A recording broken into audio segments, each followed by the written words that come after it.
امریکہ میں ایک شہری نے 4 بلیوں کو بے دردی سے مار کر خود کو پولیس کے حوالے کر دیا۔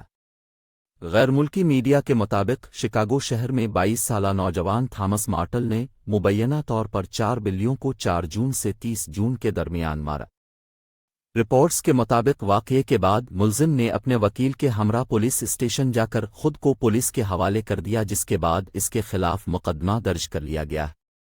مقامی پولیس کے مطابق نوجوان نے جان بوجھ کر تمام بلیوں کو 3 ہفتے کے دوران ہلاک کیا۔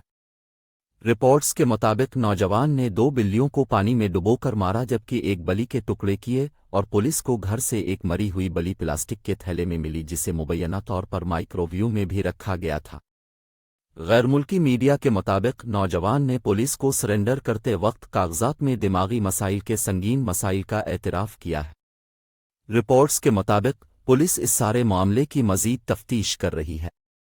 بلیوں شکاگو نوجوان مقدمہ پانی